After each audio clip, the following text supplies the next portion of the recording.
Humanisme est un mot créé au XIXe siècle. Il désigne d'abord le fait de s'occuper des humanités, c'est-à-dire de la langue et de la culture grecque et latine, les langues et cultures de l'Antiquité. Il a un autre sens.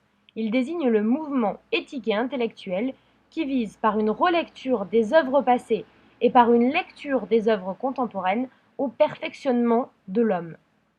L'homme atteint sa dignité d'homme à travers la culture entendue comme la lecture, l'écriture bien sûr, mais aussi et surtout la parole, la sociabilité, les relations entre êtres humains. Cela ne veut pas dire qu'il n'y avait pas de réflexion sur l'homme avant le XVIe siècle. La réflexion humaniste est née bien avant, mais elle a été interrompue par la guerre de Cent Ans. Au XVIe siècle cependant, on change de perspective sur le temps, sur l'espace, on redécouvre cette culture antique oubliée, on prend conscience des pouvoirs de la langue, du lien entre le pouvoir et le savoir. On réfléchit ainsi à la dignité de l'homme. L'homme peut se dépasser par la connaissance. Ce qui est important pour les humanistes, c'est d'abord la culture de l'Antiquité. Au plafond du bureau de Montaigne, l'auteur fait peindre des citations grecques et latines d'auteurs qu'il admire. La culture est considérée comme un fonds commun, comme un partage. Cette diffusion est facilitée par l'imprimerie, bien entendu. On considère comme très important la discussion, la langue et la parole, d'où le pas nouveau que fera la langue française à cette époque. On considère que l'on peut tout à fait lire et discuter les auteurs, s'opposer à eux. La culture n'est pas quelque chose de figé, mais quelque chose de libre avec lequel on entretient un rapport quotidien. Il s'agit enfin de penser l'homme dans sa socialité. Les valeurs de l'amitié, de la fraternité, de l'éducation sont très importantes pour l'humanisme. Le premier humaniste, c'est Erasme. Il est né en 1467 en Hollande et mort en 1536 en Suisse. C'est un prêtre qui a étudié beaucoup, mais hors des cursus, refusant de restreindre sa pensée à des cadres. Il parle couramment grec et latin. Il voyage énormément, seul ou en tant que secrétaire de grands personnages.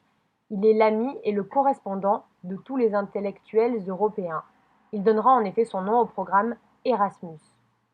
Il est l'auteur de nombreux ouvrages. Il est très connu, très lu et très diffusé au XVIe siècle.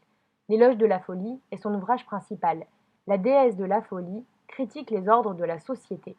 Il s'agit pour Erasme de repenser la société humaine à la lumière des valeurs humanistes.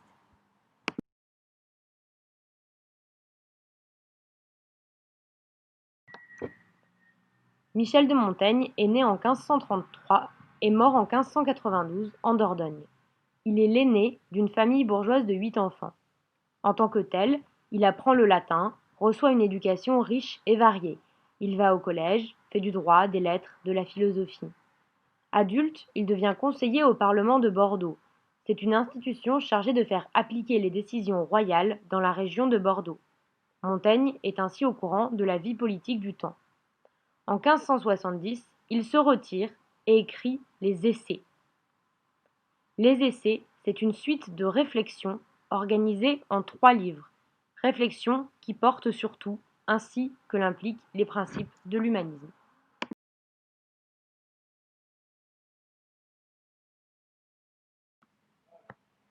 Les réflexions des Essais portent sur absolument tous les sujets. C'est là l'une des valeurs de l'humanisme, l'ouverture d'esprit, la curiosité. Montaigne traite ainsi de la vie politique, de l'actualité, de la morale, des événements qui le concernent personnellement, de son corps, de son esprit, etc. Le tout avec énormément de références culturelles, à la fois antiques, il cite en latin et en grec, et contemporaines. Les essais sont un texte parfois difficile à suivre. Certains titres de chapitres mènent tout à fait à un autre sujet. Montaigne change en cours de route. Montaigne lui-même s'interroge d'ailleurs sur la stabilité des choses du monde. Je cite Montaigne: Le monde n'est qu'une branloire pérenne. Toute chose y branle sans cesse. Je ne puis assurer mon objet. Il va, trouble et chancelant, d'une ivresse naturelle. Je ne peins pas l'être, je peins le passage. Ceci est une citation du 3e livre des Essais, dans la réflexion 2 du Repentir. Comment s'écrire, comment écrire le monde, puisque nos sensations sont limitées? Par exemple, on ne peut faire l'expérience de la mort. Et que tout change en permanence. Comment s'assurer de son objet, puisqu'il est différent un instant après que je l'ai regardé? C'est pour cela que Montaigne intitule son ouvrage « Essai ». C'est avant tout une tentative, une mise à l'épreuve de la parole et de soi. Il y a cependant des continuités dans les essais. Avant tout, l'importance de la première personne, de l'expérience personnelle. Toujours Montaigne donne son avis. Toujours Montaigne se rapporte à une expérience vécue, une chute de cheval, par exemple, ou ses propres rapports d'amitié et d'amour.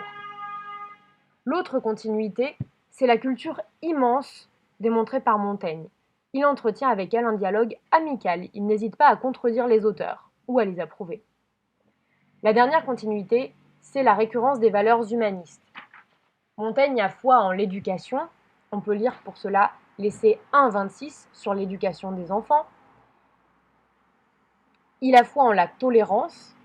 Ce qui nous semble étrange ne l'est pas pour tout le monde, par exemple les peuples barbares, qui ne sont barbares que depuis notre point de vue franco-centré. Il a foi enfin en les relations humaines, et particulièrement en l'amitié. On peut lire pour cela l'essai 1,28 de l'amitié sur sa relation avec Étienne de la Boétie. La philosophie de Montaigne est dure à saisir. Il fait preuve parfois de scepticisme, parfois de relativisme, puisque tout ne cesse de changer, parfois de pessimisme aussi, puisqu'il a connu les violences, des guerres de religion, il a connu la Saint-Barthélemy. Néanmoins, il a foi en l'homme et en l'humanisme.